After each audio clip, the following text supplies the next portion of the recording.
are our greatest presidents? What lessons can the modern-day business leader learn from our 46 chiefs of state?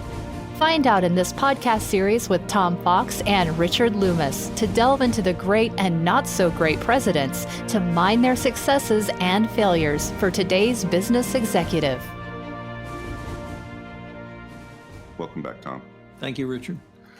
Today we're going to continue our discussion of Woodrow Wilson, the 28th president, with his career as president and in his brief post-presidential career.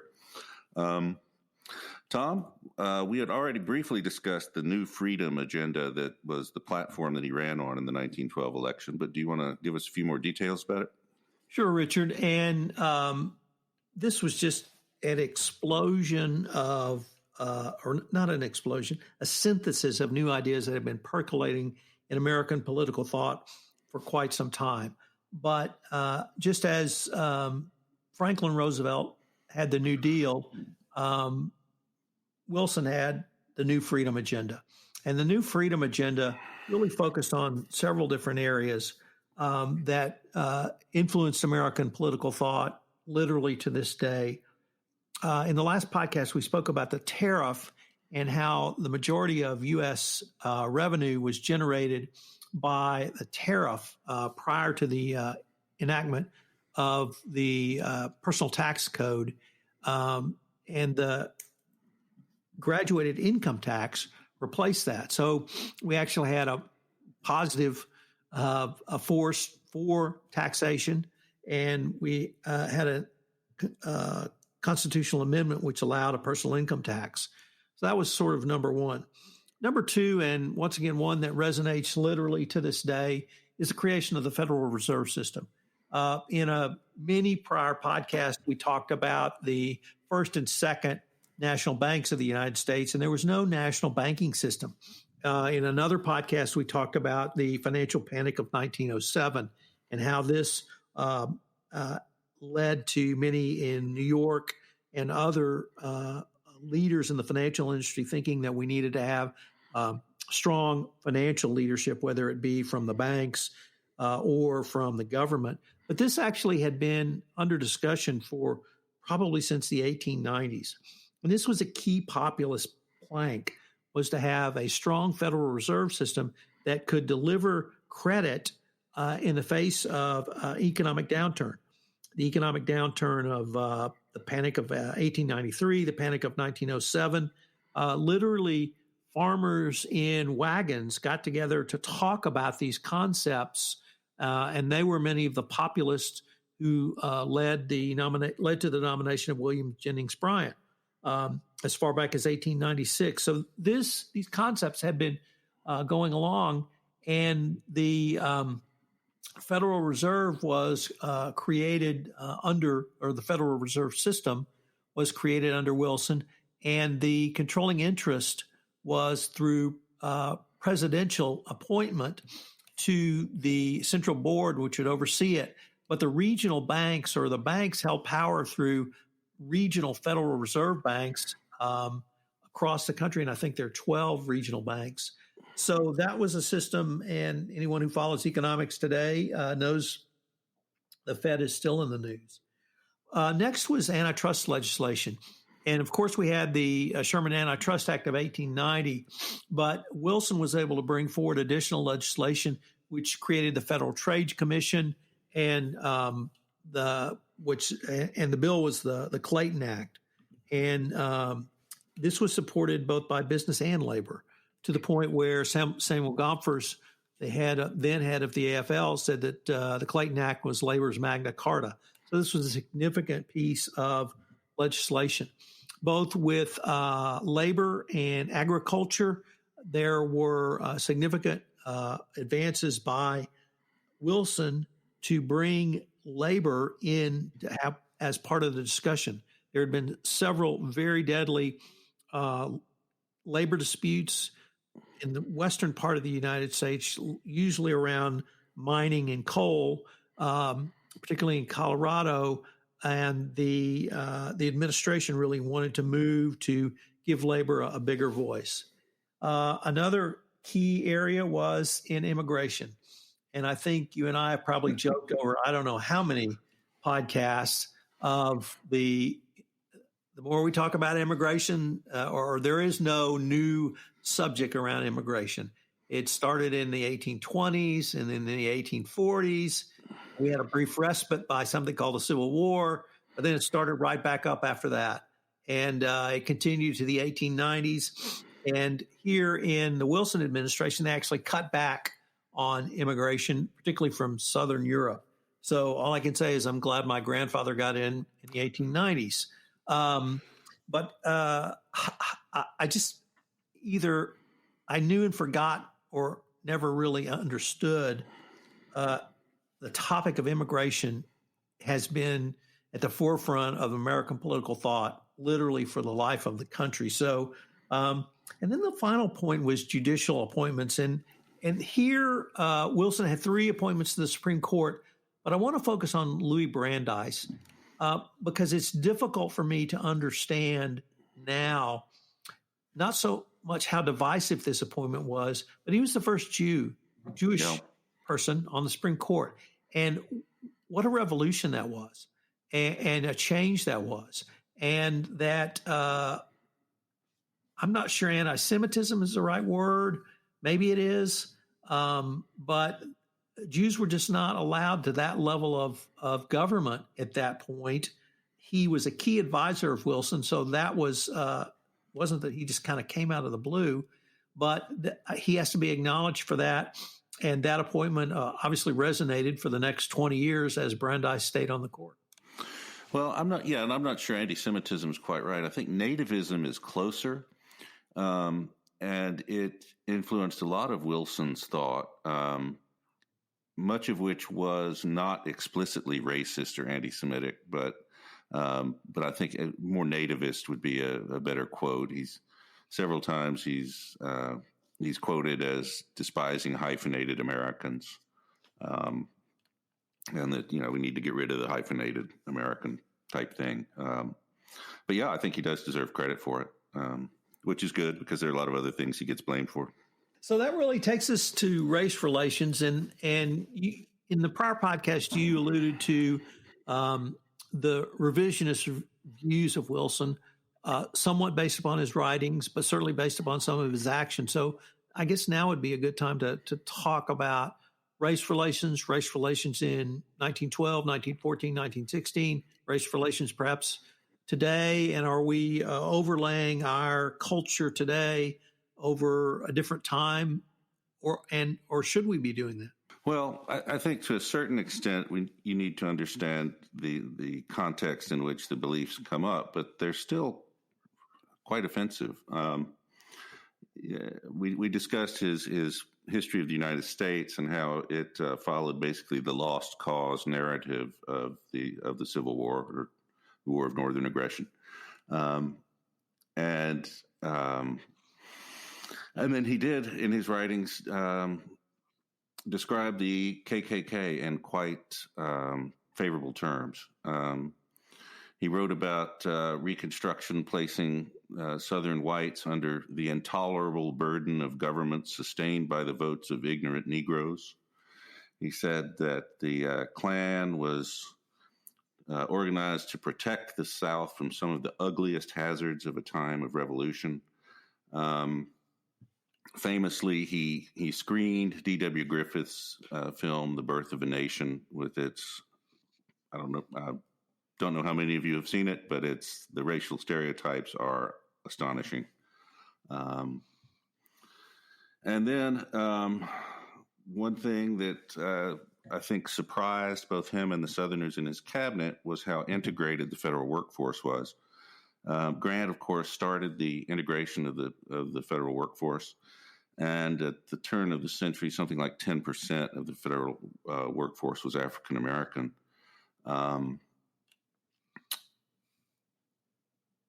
And Washington, D.C. was relatively unsegregated, although I think they still had significant segregation. But among other things, Wilson allowed his cabinet members to resegregate the federal government in their departments if they chose to.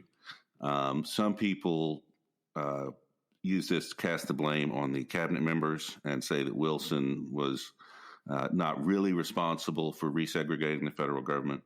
But I think it's pretty clear that he favored it. At one point, he threw out W.E.B. Du Bois from his office, and a transcript of the meeting reveals that he'd argued that segregation is not humiliating, but a benefit and ought to be so regarded by you gentlemen. So I think this is definitely one of the major stains on his career.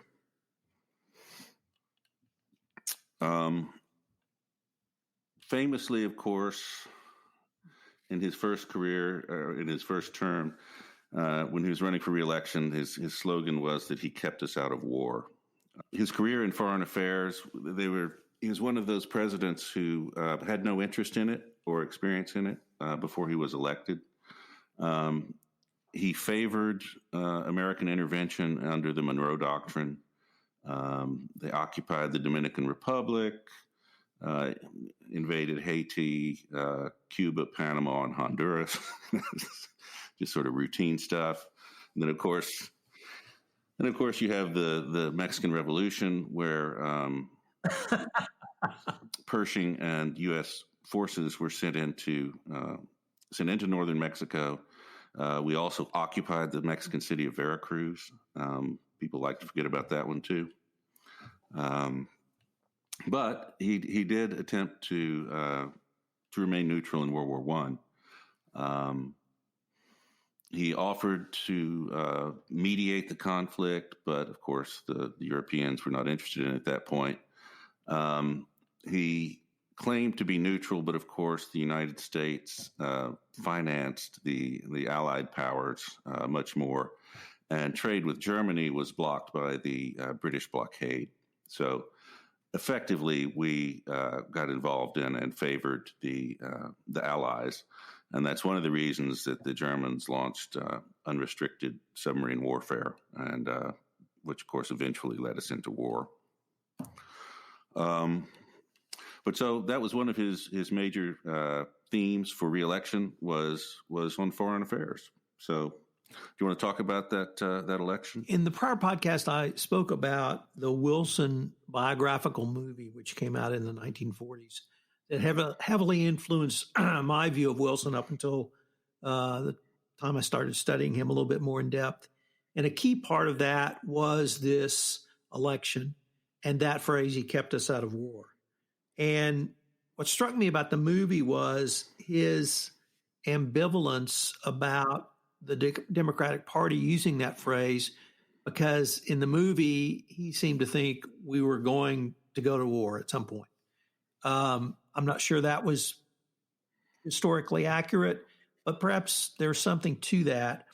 And I've always wondered if he believed that he kept us out of war, was he being disingenuous to the American people, and particularly the American farm boys who went to Europe? And if he really did believe that, was it an incredible level of naivete to think that the United States could stay out of a war, that war, certainly by late 1915 and early into 1916 during the election campaign? And I don't know the answer to either one of those, but that part of that movie always struck me. And in rereading and researching for this podcast, it brought that up again. The Republicans nominated Charles Evans Hughes as their candidate, hoping to unite both the progressive and mainstream wings of the GOP party.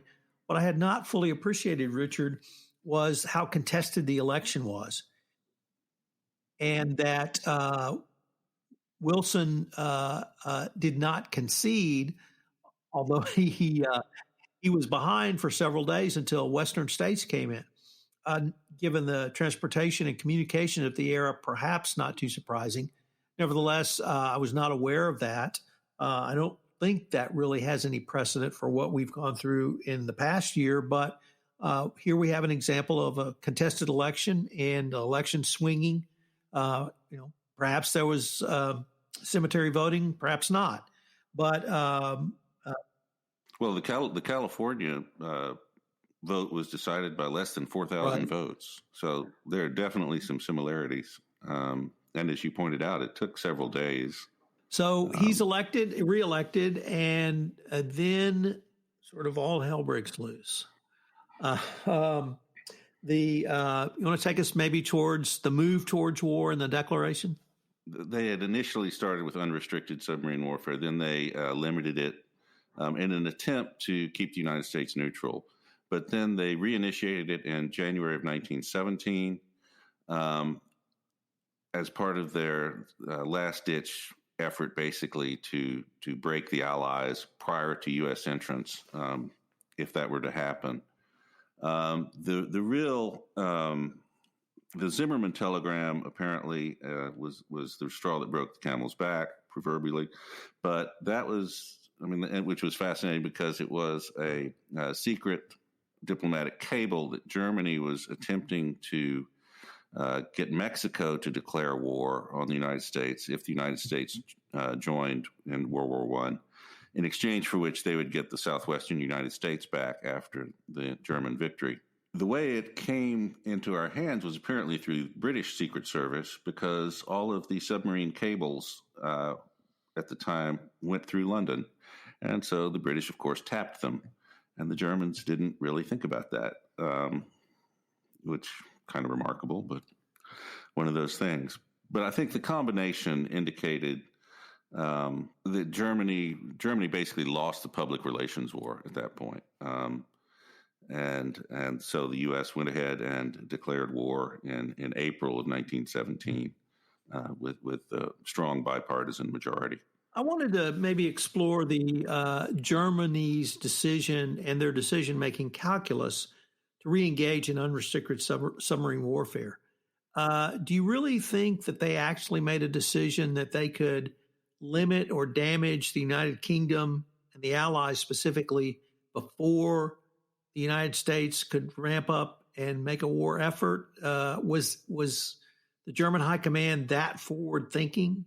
Part of the decision, of course, was practical. The British were getting much better with the destroyer system, and they were using disguised or warships disguised as merchant marine vessels to sink submarines. So part of it was simply a tactical calculus that they were losing too many submarines the other way, and the submarines could no longer surface and all that stuff. So yeah, I think that's probably a fair point, that the German High Command made a lot of really poor decisions throughout the war, and this was likely just one of a series.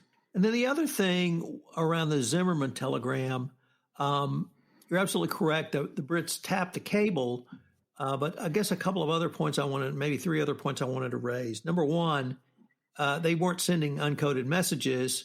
That the British had found or discovered a German naval code book in Iran and had stolen it and sent it back to London, not knowing its value or how it would be used. And so that's how they were able to break the code. But it wasn't simply that they decoded the message. They had to get the physical telegram to prove to the United States. And after the telegram got to Mexico, it was stolen and presented to the United States. That I know it was stolen, but I don't know any more of the story than that. But the other thing, though, Richard, was what I had really not appreciated the enmity between the United States and Mexico at that point, where Germany thought that Mexico would be even interested. I certainly knew about Pancho Villa, the raid into Lincoln, New Mexico, or not Lincoln, but into New Mexico, and the attack or the incursion by U.S. troops into try to punish Mexico for that. But it was much broader than that. And the Veracruz invasion, I think, was as bad a public relations stain between Mexico and the U.S. as anything else. And so Mexico could plausibly have been poised to accept those sorts of conditions, or at least in the Germans' minds, because of the just terrible relations between the United States and Mexico at that point in time. the situation in Mexico was rather fluid. Carranza, I think, was president at the time. But there were still a number of factions. But I think the Veracruz invasion and occupation was probably the worst. I think the chase of Pancho Villa was almost a non-event as far as Mexico City was concerned, but the loss of the port of Veracruz was something that was quite serious. So that takes us to America comes into the war. And the American Army at that time was a professional army, but quite small. They had to gear up with a selective service program and volunteers, train the Army and get them to Europe, which took probably a good year, maybe 15 or even 18 months, so that the bulk of the American troops did not start arriving until the summer of 1918 and maybe even until October of 1918. And the war, of course, ended November 11, 1918. So I'm not sure America turned the tide, but I think perhaps Germany saw that they couldn't staunch the flow of American troops, and it was going that way. The other thing, though, was Wilson put on a quite aggressive publicity campaign during the war itself to indicate that he wanted some sort of fair peace. It was built around the 14 points. One of those points, of course, was the League of Nations that we'll talk about separately. The other point was that resonated as much was self-determination. And he promised self-determination for the peoples of Europe. And this gave great comfort, I think, to the Germans, who I think even when they surrendered, said their surrender was based upon the 14 points. And so what's always struck me about this was, I'm not sure it's the naive U.S. foreign policy view. I don't know if it is a global view that kind of globalism at its earliest promotion, but it was a view that was not widely accepted literally anywhere else other than perhaps Woodrow Wilson and Colonel Edward House's mind. So this led to the peace, and then this led to Versailles and the League of Nations. And I think we both see a lot of leadership failures at this point. So you want to talk a little bit about Versailles and the League of Nations? Yeah, I also want to address one of the other 14 points, which was the freedom of navigation, which I think was one of the key reasons that Germany entered into the armistice originally. They were starving because of the blockade by the British, and they assumed that that after the armistice, the British blockade would be eased. The British refused, and Wilson didn't press them on it. And the Germans, of course, were outraged. I think there was always the view in Europe that the 14 points represented American moralism and idealism and hypocrisy. And when Wilson started trading some of them off immediately, I think that only made it worse. The other problem Wilson had so many leadership failures here. It's remarkable. Basically, he wanted to handle all of the negotiations himself, dealing with Clemenceau and Lord George, and he was just over his head in negotiating with those two. In addition, he was so focused on the 14 points that once they had agreed, sure, we'll base this on the 14 points, and we'll vote for League of Nations, then he had no leverage to argue. And basically, one of the books said that once they'd paid his price, now he had to pay theirs. And the result was the Peace of Versailles, which was just excessively punitive. I think part of what drove this was Wilson was almost certainly the most popular man in the world at this point. He arrived in France and was greeted by rapturous crowds and was treated as the savior of civilization. And I think it may well have gone to his head a bit. And I think we also have to question his physical health at this point too. The strain definitely caused a stroke later on, but he may well have been suffering from a series of strokes or certainly decreased blood supply to the brain at this point. And that may well have affected his decision making. And in the absence of a strong group of delegates to help him out, I think that only exacerbated the problem. So there were several leadership points around the war and, more importantly, the peace. And you hit on the last one, or one of them, in your last remarks, Richard, where that's health. And health is a critical leadership issue. We talked about that in a prior podcast. It's certainly going to become more prominent. But diminished capacity, we may see that again under Franklin Roosevelt. We get to his series.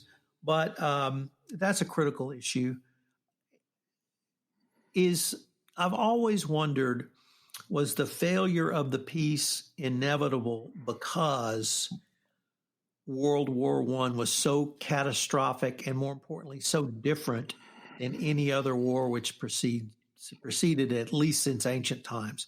This was total war. This was war against civilians. This was a mechanized war. This was a war of casualties at a scale at that point was unknown. And it was a long 4-year slog. And was it simply inevitable that the participants were going to Hello, everyone. This is Tom Fox again. I hope you enjoyed this episode of 12 O'Clock High, a podcast on business leadership. Also, check out the article that the podcast is based upon in the show notes. Please join us again for our next episode where Richard Lummis and I will take another look at leadership. 12 O'Clock High, a podcast on business leadership, is a production of the Compliance Podcast Network and a proud member of C-Suite Radio. Of a peace which was not punitive?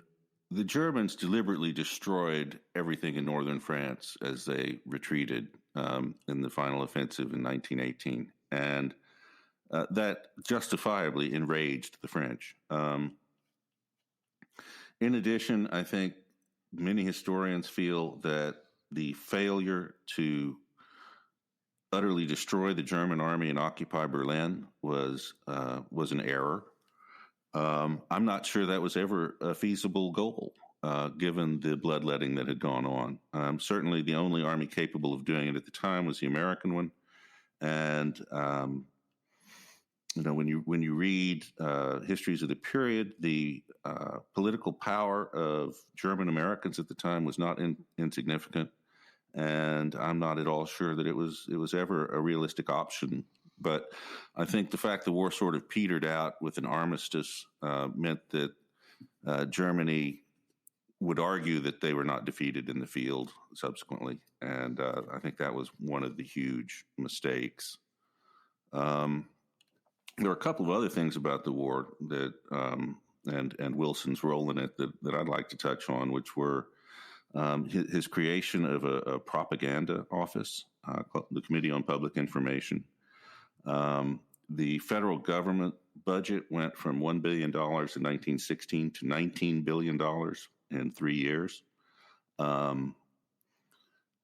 The government basically took over manufacturing. They introduced daylight savings time and rationed fuel supplies. I think we see here Wilson's love with the strong executive, and that he just saw an opportunity and grabbed it with both hands. And then finally, one of the things that I think is another stain on his record were the Espionage Act of 1917 and the Sedition Act of 1918, which essentially criminalized political dissent in the United States. Eugene Debs, the former presidential candidate who protested against the draft, was jailed for sedition for a number of years. So basically, all anti-war groups were targeted, and many of them were in prison. So we achieved peace. The Germans signed the Treaty of Versailles, and Wilson returns to the United States, and he has to try and sell the League of Nations to a probably at that point a reluctant Congress. I don't think they were in open revolt against him yet. But this is where either health issues, prickliness, or other character traits, or perhaps a combination of all, I thought really led directly to his downfall. As on the prickly side, he refused all entreaties. He had not included congressional representatives as part of his delegation. He had certainly not included people across the aisle as part of a bipartisan team. I think by this point he had jettisoned Colonel House, one of his top fixers, as a key advisor, and basically wanted to dictate to the U.S. Congress the terms of the peace treaty. This is not the first appearance of Henry Cabot Lodge in the life of Woodrow Wilson, and I hope someone has or someone will write a book about the intersections of them from basically their college days forward, because one of the early papers Wilson wrote at Princeton as an undergraduate was edited by Henry Cabot Lodge, who was then a senator from Massachusetts in 1918. And I don't think Lodge was completely against the treaty when Wilson returned, but shortly thereafter, he led the fight against it. And here we saw great and substantive leadership failures by Wilson. That, of course, led to a barnstorming, essentially whistle-stop tour, where he tried to use the bully pulpit to drum up support for his treaty. And this is where the final health calamity, or the next health calamity perhaps, where he was completely incapacitated by a stroke.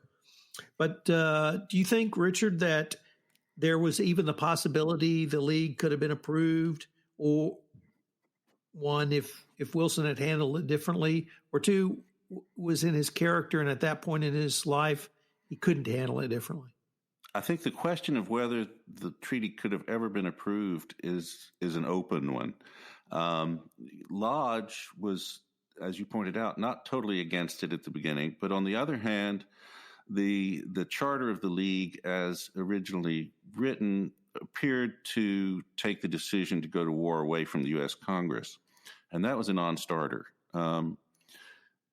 Wilson was one of his less attractive characteristics was his deliberate evasions and vagueness about things, which in this case, he continually tried to slide past the issue of sovereignty and whether the United States would actually be required to go to war on behalf of the League if the League voted to use military force. Without the use of military force in an international army,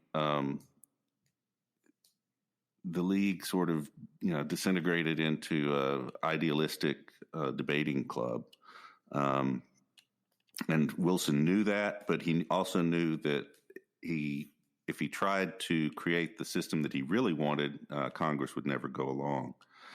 The other things we see in this fight were Wilson's contempt for his opponents and his belief that anyone who opposed him was not just mistaken but evil.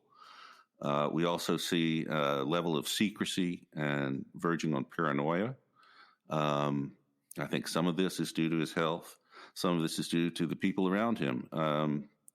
His first wife had died in 1914, and he remarried in 1915, I believe, a woman named Edith Galt, who was very protective of him. In addition, his chief of staff and personal secretary was a man named Joseph Tumulty. And together with his physician, Dr. Grayson, they basically formed a group that accepted no advice from others. And of course, when you're trying to make a negotiation with a group of people as prickly as U.S. senators tend to be, then I think this closed group was a terrible miscalculation. But was it ever an option for him to reach out to the other side? We've certainly seen no evidence of that at any earlier point in his career. So, Richard, he has a massive stroke and is incapacitated. Where does that kind of lead us to for the rest of his presidency? Well, depending on who you believe, basically Edith Wilson has been described as the first female president of the United States. With Grayson and Tumulty, and of course with Wilson's active help, they deliberately concealed the extent of his illness and his incapacity and the fact that he was nearly blind. But basically it just eliminated his ability to do much of anything for the remainder of his term. Oddly enough, he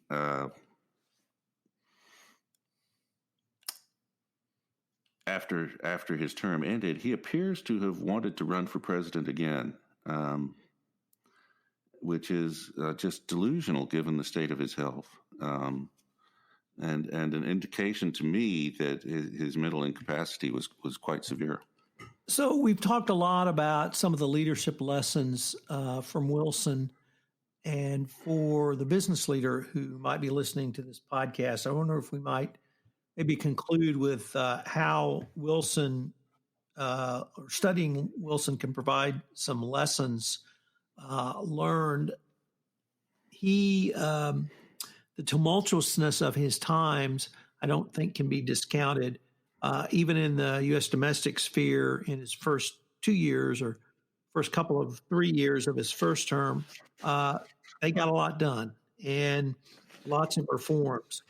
But I think he will always be the ghost of Versailles, will always cast long over him. He now the racial component of his life has much come to the fore, and even at Princeton, he is not as honored as he once was. I guess, Richard, the health as a critical leadership issue is the one key lesson I had not thought of before, as much as I do now, really because his health issues started long before his presidency in a very dramatic manner that I was not aware of, and that it really changed his perhaps changed his personality way back at Princeton. So that those sorts of things matter much more. Your analysis of his post-Versailles time, where he abandoned having a wider or even some circle of advisors, Colonel House being the most prominent, to basically have a group of yes men, did not serve him at all.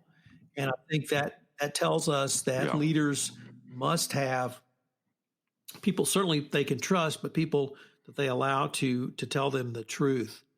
The other thing, though, that struck me, if I look back to his early career, and we saw this more prominently with Theodore Roosevelt, was Wilson was a voracious learner. He did write, he did communicate, he gave wonderful lectures when he was a professor at Princeton, but the act of studying and writing books demonstrates to me just a level of curiosity that I think served him certainly into his presidency of Princeton and beyond. Perhaps he is the Peter Principle, at least after the entry into the war. But once again, we see this level of curiosity of a president who probably is not one of the greatest ones, but certainly is seen as above average. Well, I think that will depend on greatest. He's certainly one of the most consequential. The U.S. entry into World War I and and especially the financial aid that the United States gave the Allies, and of course subsequently demanded that they pay it all back, which basically bankrupted Great Britain, although they didn't realize it for another 30 years. But he really, in many ways, the invasion of Mexico poisoned relations with Mexico to this day. The emphasis on morality and against militarism has been a recurring strain in American politics, but he really brought it to the forefront and made it respectable. Even Henry Kissinger believes that Wilson was Wilsonianism basically still drives American foreign policy today, which is kind of remarkable for a man who had no experience in it before he became president.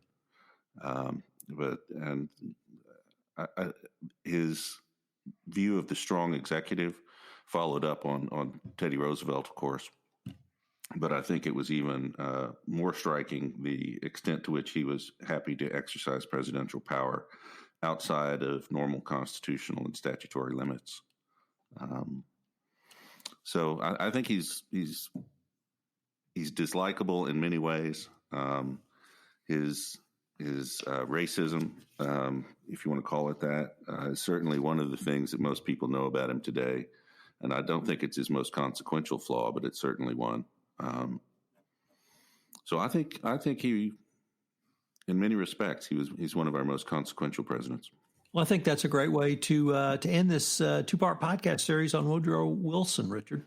Well, thank you. And I hope you all enjoyed listening, and I hope you'll join us next time.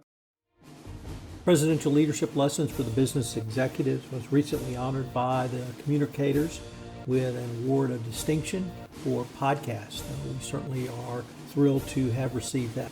Presidential Leadership Lessons for the Business Executive is a production of the Compliance Podcast Network.